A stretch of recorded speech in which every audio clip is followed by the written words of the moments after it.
Yai Anas adalah seorang pribadi yang memiliki prinsip yang teguh, yang berkarakter. Ini karena beliau mewarisi dari sifat-sifat kedua orang tuanya, yakni Kiai Haji Abdurrahman dan juga Ibu Nyai Hajah Umronia. Sehingga Yai Anas ini tekun sekali dalam menimba ilmu di Tebu Ireng. Salah satu guru beliau, jujukan tempat curhat beliau, yakni Kiai Haji Idris Kamali dari Cirebon. Lembaga pendidikan yang didirikan oleh Kiai Haji Anas Al-Ayyubi, pondok pesantren, panti asuhan, kemudian peternakan, semuanya yang didedikasikan untuk masyarakat umum, masyarakat luas, untuk kaum duafa, orang kecil, semuanya sudah terendam dalam lumpur lapindo. Hampir seluruh kehidupan Yai Anas, tenaga dan pikirannya tercurahkan untuk kemaslahatan umat. Ini sebagai perwujudan Islam yang rahmatan lil alamin. Di Gedung Putih inilah menjadi saksi bisu bahwasannya semua ide-ide Yai Anas, pergerakan-pergerakan yang dicetuskan oleh Yai Anas dan juga pertemuan para tokoh-tokoh, salah satunya dengan Gus Dur, ya di Gedung Putih ini.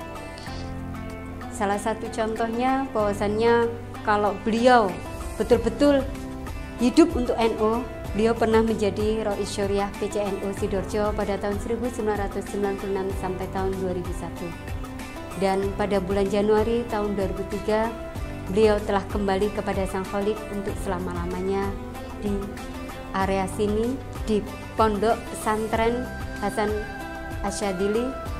Disinilah makam beliau. Semua karakter, sifat yang terpatri dalam diri beliau akan kami kenang selama-lamanya.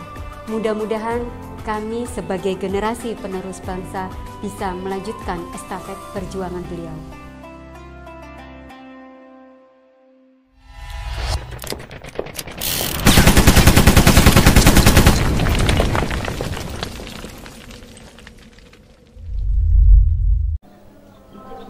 Assalamualaikum warahmatullahi wabarakatuh. Point lovers dimanapun Anda berada, kita berjumpa lagi dengan channel kesayangan kita, yaitu podcast Point Media MWJNU Porong.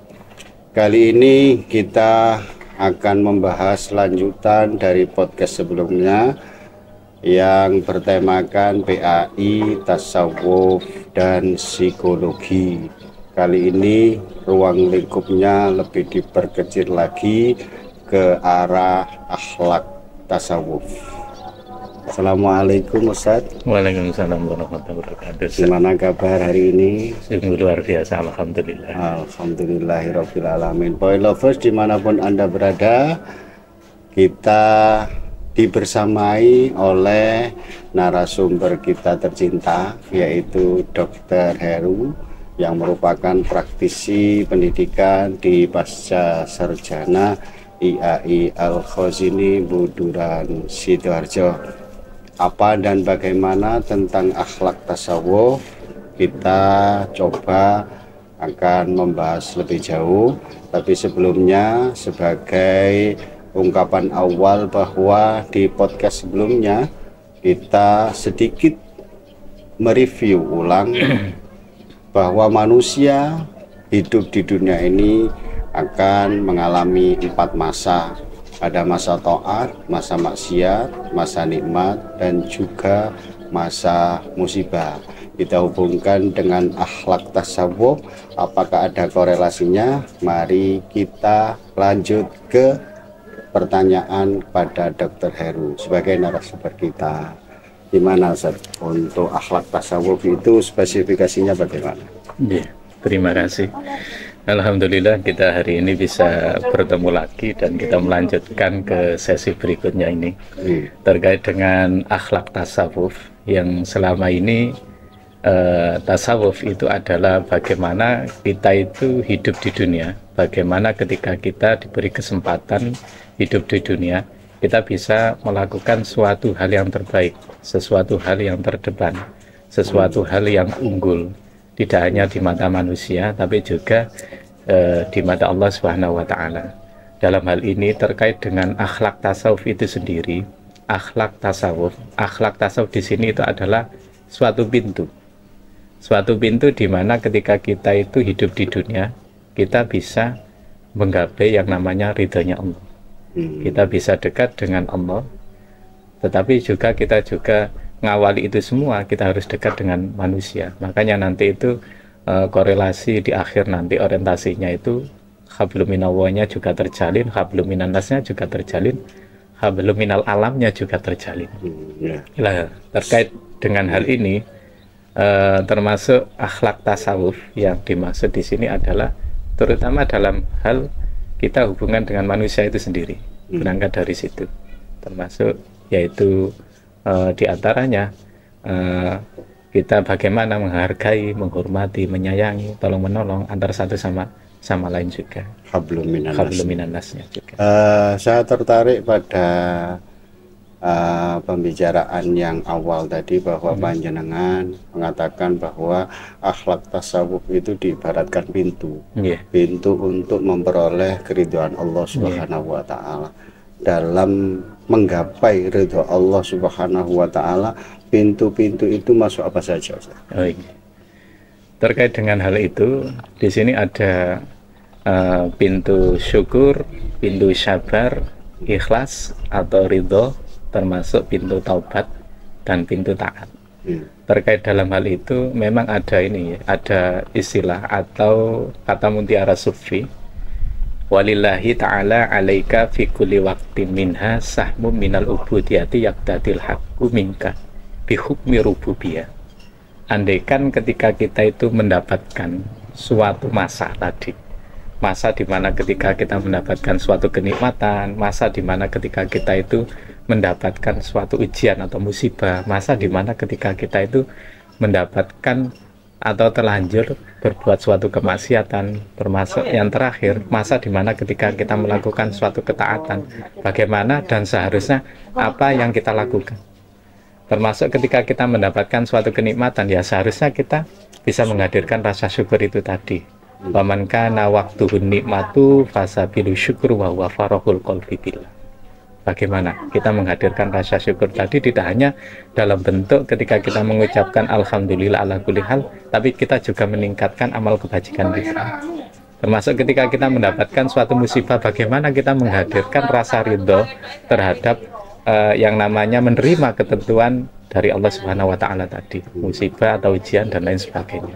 Wa man kana waqtuhul baliyatu fasabilu ridho bil qada'i wasobur, dengan ucapan sabar dan ridho dan seterusnya.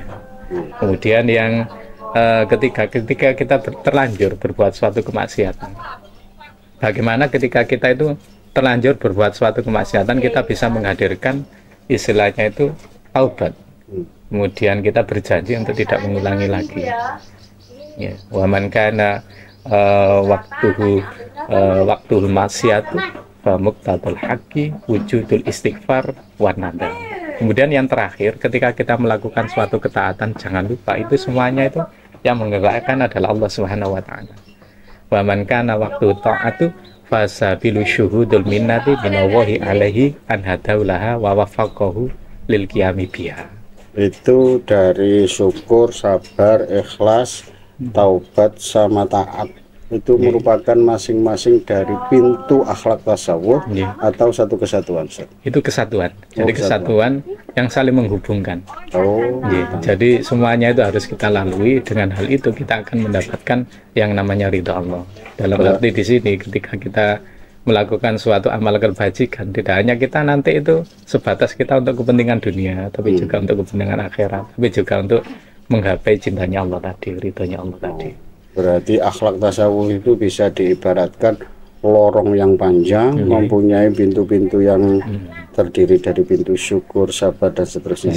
Semuanya harus dilakukan. Semuanya harus dilakukan. Kalau seumpama salah satu tidak dilakukan berarti kurang sempurna. Kurang sempurna. Ustaz, tadi panjenengan sudah memaparkan sedikit banyak tentang pintu tasawuf berupa syukur, sabar, ikhlas, taubat dan taat. Nah, pada momen bulan haji ini adakah hubungannya atau korelasinya dengan pintu tasawuf tadi? Terima kasih. Terkait dengan hal itu hubungannya dengan bulan Zulhijjah. Kalau bulan Zulhijjah ini kan kalau dalam bahasa sederhananya itu adalah bulan lakunya Kanjeng Nabi Ibrahim.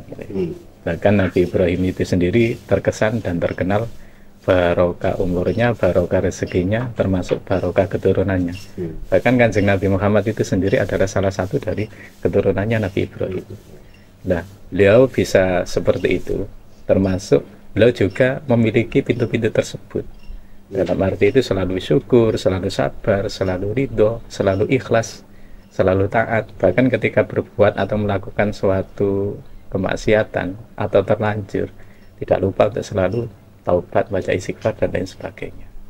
Terkait dengan hal itu sehingga apa? Barokah umurnya, barokah rezekinya, termasuk barokah keturunannya itu tersebut, sehingga apa? Termotivasi melakukan hal-hal yang terbaik juga. Bahkan dalam hal ini Nabi Ibrahim itu karena memiliki pintu-pintu tersebut, sehingga apa? Giat melaksanakan apa yang diperintahkan oleh Allah, termasuk giat istilahnya itu adalah mencari rezeki yang halal, termasuk juga giat istilahnya itu punya jiwa sosial yang tinggi.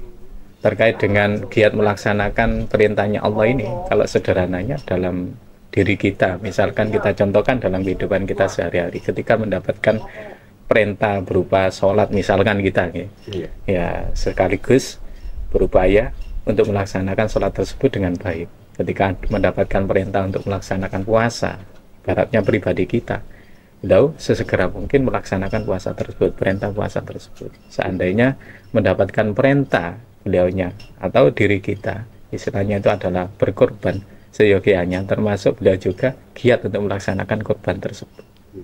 Kemudian yang kedua terkait dengan berusaha mencari rezeki yang halal. Beliau itu tidak hanya sebagai nabi, sebagai rasul, tapi juga beliau itu adalah terkenal sebagai seorang peternak yang berhasil. Ternyata sapi, kemudian onta, kemudian domba dan seterusnya. Bahkan ternaknya ini saking terlalu banyaknya bahasa kita. Itu sampai dibantu dengan 600 pembantu, bukan berupa orang, bukan berupa manusia, tapi berupa anjing. Jadi 600 pembantunya ini berupa anjing, dikasih kalung, itu kalung emas. Kalau dulu zamannya Nabi Ibrahim, kalung emas itu adalah kalung untuk anjing ya. Nah, dalam kisah teladannya itu seperti itu. Bahkan dalam hal ini terkait dengan rezeki yang halal, ini kan Kanjeng Nabi Muhammad itu sendiri itu sempat ya menyampaikan kepada sahabatnya, termasuk menyampaikan kepada kita, tolabu halali wajibun ala kulli muslim. Mencari rezeki yang halal itu adalah kewajiban bagi kita, kewajiban bagi seorang muslim. Jadi pentingnya kita mencari rezeki yang halal.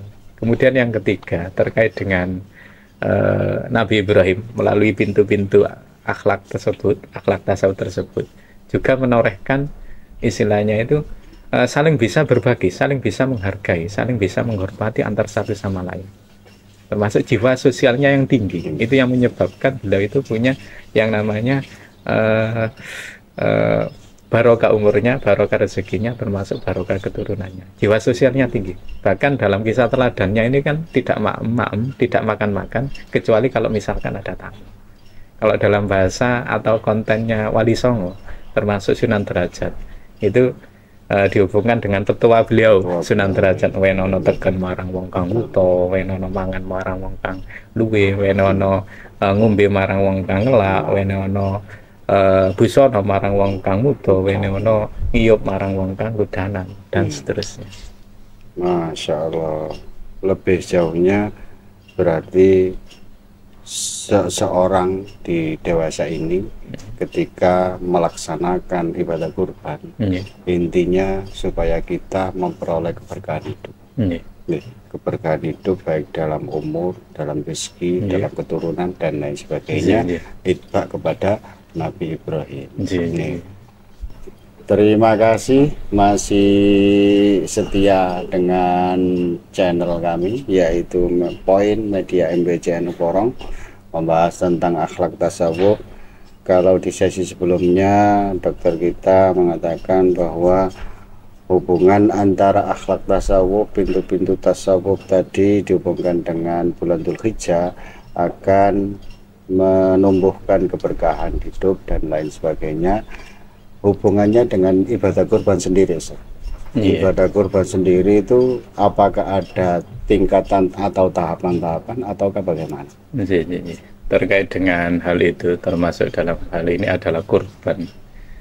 Kalau dalam dunia tasawuf itu sendiri, kalau dalam kajian ilmiah populernya itu kan ada istilah aksi refleksi trasendensi istilahnya. Aksi refleksi trasendensi. Okay. Kalau terkait dengan aksi ini kan menggambarkan pribadi kita ketika kita mengeluarkan atau kita berkurban istilahnya, sebatas sekedar kita itu menyembelih, entah itu menyembelih ayam, entah itu menyembelih kambing, entah itu menyembelih sapi, menyembelih onta dan seterusnya, dengan harapan nanti kita mendapatkan pahala, kita suatu saat nanti mendapatkan gantinya berupa kendaraan ketika nanti kita ketemu dengan hari kiamat.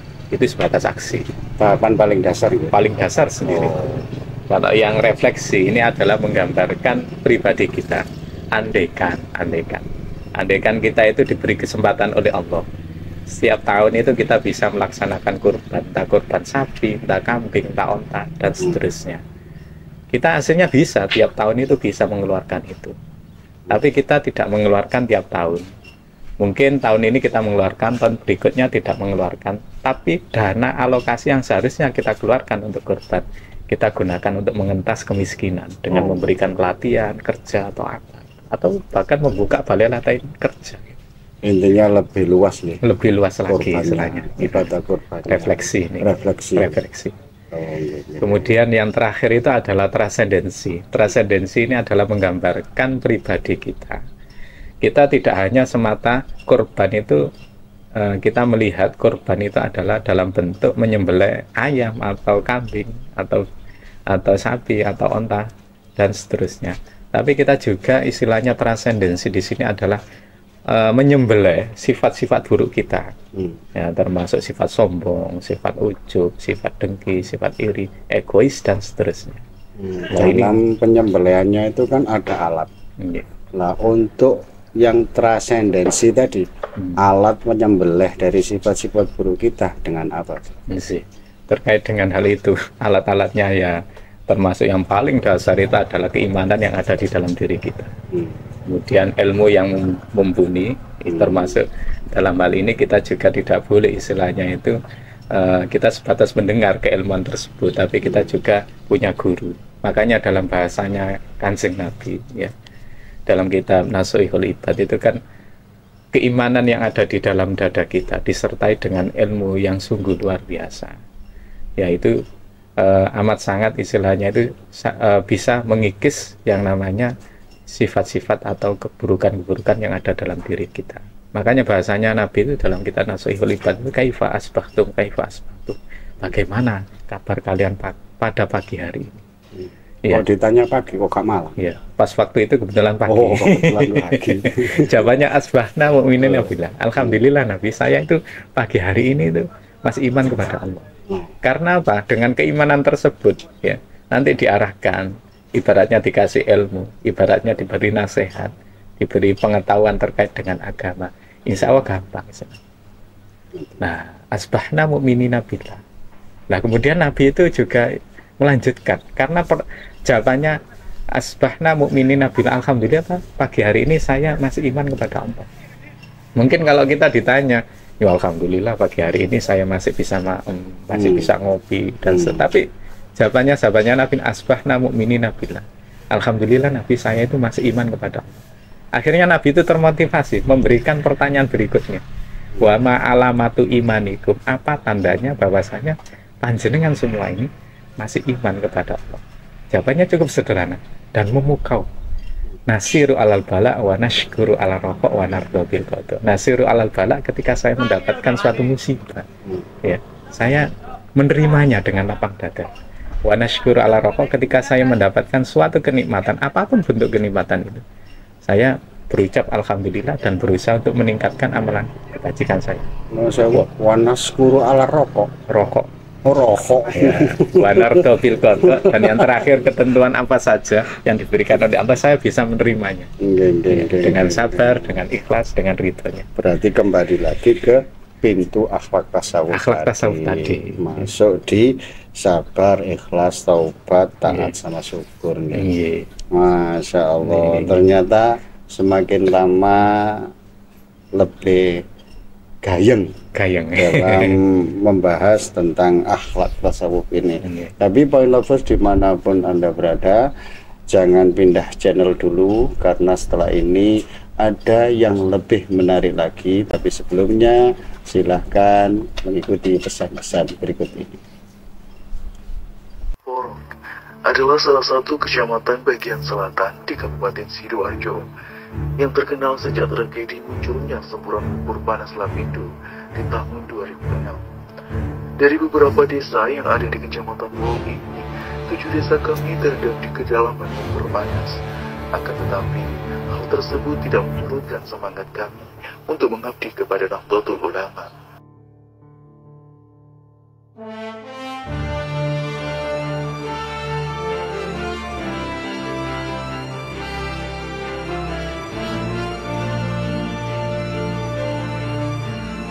Mewujudkan generasi bangsa yang berpendidikan, bermartabat, berakhlakul karimah. Kami menebar kasih tanpa pilih kasih. Mewujudkan generasi Islami, sejahtera dan mandiri. Kami setia melayani umat, selalu hadir setiap saat di tengah-tengah masyarakat. Kami MWC NU siap menjawab tantangan umat.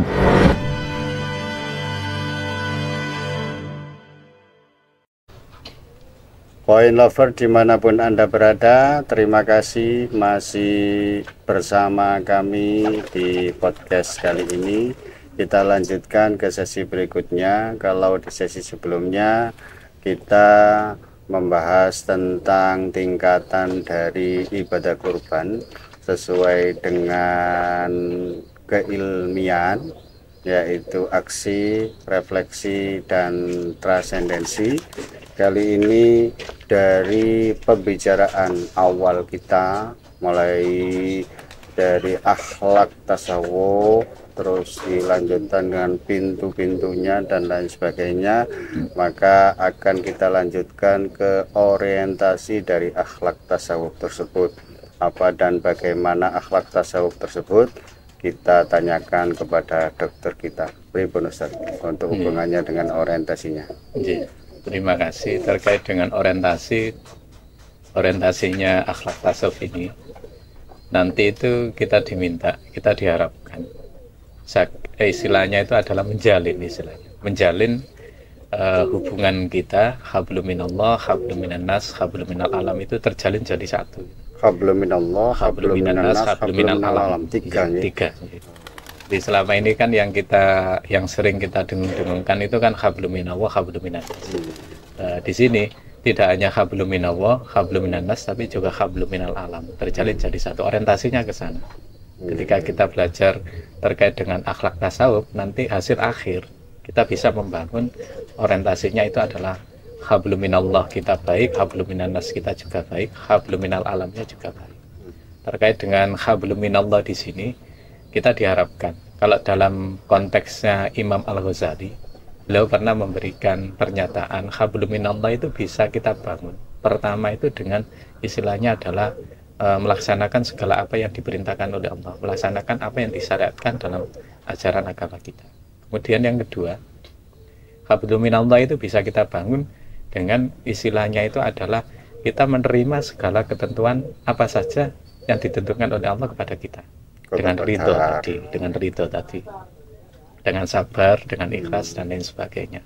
Kemudian yang ketiga, hablum minallah itu bisa kita bangun dengan istilahnya adalah tidak mengikuti nafsu buruk kita. Kalau dalam konteksnya ini adalah nafsu itu kan ya banyak macamnya, cuma pada umumnya itu dikelompokkan menjadi 4 ya. Ada nafsu amaro, nafsu lawama, nafsu sufia, termasuk nafsu mutmainnah. Oh, yang tersimpul pada warna nih. Iya, kalau dalam warna ya, dunia itu kan penuh warna. Ya sama dengan background kita, pun penuh warna. Penuh dengan warna. Saya jadi ingat Ustaz, terkait dengan warna itu sendiri. Nafsu itu kalau zamannya ini ya, dalam media dakwanya Kanjeng Sunan Kalijogo, termasuk Kanjeng Sunan Derajat, memang diwarnakan, nafsu itu diwarnakan. Bahkan digambarkan dalam media dakwanya itu seperti ini, kendaraan perang. Istilahnya itu kendaraan Jolodoro. Ya, kendaraan Jolodoro, di mana kendaraan perang kereta Jolodoro ini adalah diangkat, ditarik oleh yang namanya kuda sebanyak 4. Ada jumlahnya itu ada 4. Ada yang warna merah, ada yang warna hitam, ada yang warna kuning, ada yang warna putih. Kalau yang warna merah itu menggambarkan nafsu amarah kita. Kalau di alam semesta itu digambarkan seperti api. Kemudian yang kuda warna hitam itu digambarkan dalam dunia sufi itu adalah nafsu lawama. Suka makan, suka tidur, minum yang berlebihan dan lain sebagainya. Kalau dalam alam semesta itu digambarkan seperti tanah. Kemudian ada yang warna kuning, kuda yang warna kuning ini adalah kalau dalam alam semesta itu digambarkan seperti air. Kalau dalam dunia sufi itu adalah nafsu sufi ya, nafsu yang pinginnya itu selalu dihargai, dihormati dan seterusnya. Kemudian yang terakhir itu adalah kuda putih, itu adalah menggambarkan kalau di dunia alam semesta itu seperti angin. Sedangkan kalau dalam dunia sufi itu adalah nafsu mutmainnah, nafsu yang baik yang mendorong kita untuk melakukan suatu kebaikan. Tapi kuda-kudaan ini bukan berarti karena lagu viral kuda yang mana. Oh, bukan yang itu. Ini terkait dengan media dakwahnya Kanjeng Sunan Kudus. Ini hablum minallah. Kalau yang terkait dengan hablum minannas, orientasinya ke hablum minannas, kita diharapkan setelah kita mempelajari akhlak tasawuf, setelah kita mempelajari pintu-pintu tasawuf tersebut, kita diharapkan semakin baik antar sesama, termasuk saling bisa memahami, menyayangi, menghargai, menghormati, tolong-menolong antar satu sama lain. Jangan sampai ketika kita hidup di dunia, ketika kita hidup di keluarga, di masyarakat, berbangsa dan bernegara, justru kita membuat suatu kerusakan. Kalau dalam media dakwanya Kanjeng Sunan Kalijogo termasuk Sunan Derajat dalam rekam jejak Muslim Nusantara, jangan sampai istilahnya itu seperti karakter wayang yang nista, seperti halnya Sengguni misalkan. Sengguni itu kan watak karakternya itu sering mengadu domba. Kemudian ada Durno. Kalau Durno itu kan menggambarkan karakter orang yang paham agama, tapi masih senang istilahnya itu tebar fitnah dan lain sebagainya. Kemudian ada yang Betorokolo. Kalau Betorokolo ini kan menggambarkan kalau dalam dunia pewayangan karakternya itu adalah senang membuat kerusakan di dunia, di masyarakat, ya, termasuk merusak karakter pemuda-pemudi dan lain sebagainya. Ya. Betorokolo dengan hablum minannas. Ya, kalau hablum minal alam ini adalah kita bisa istilahnya itu menjaga lingkungan kita sekitar. Misalkan kita tidak membuang sampah pada tempatnya, tidak membuang sampah di sembarang tempat dan lain sebagainya. Kalau kita melihat dari sisi ini ya, dari sisi pakar geologi, terjadinya gempa, terjadinya banjir, tanah longsor dan lain sebagainya, semuanya itu karena terjadi ulah manusia itu sendiri. Pakar geologi, pakar ilmu kealaman. Sama artinya kalau bahasa guyonannya itu adalah bahasa gini, ada istilah sekarang itu gunung podo dikeruk istilahnya, alas podo dibabat, kemudian air podo dikemas, bahkan batu podo diangkut, emas podo dikuras dan lain sebagainya. Keseimbangan alam itu akhirnya keseimbangan alam itu terganggu.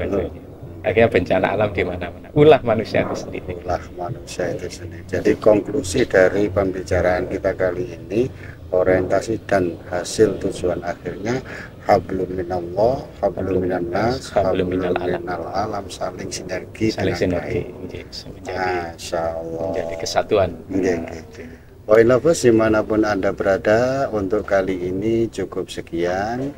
Kurang lebihnya mohon maaf. Saya dari Poin Media MBJ Porong beserta Dr. Heru Siswanto, kurang lebihnya mohon maaf. Biqauli laisa marju minkum illa afwan bi'afin. Wassalamualaikum warahmatullahi wabarakatuh. Terima kasih.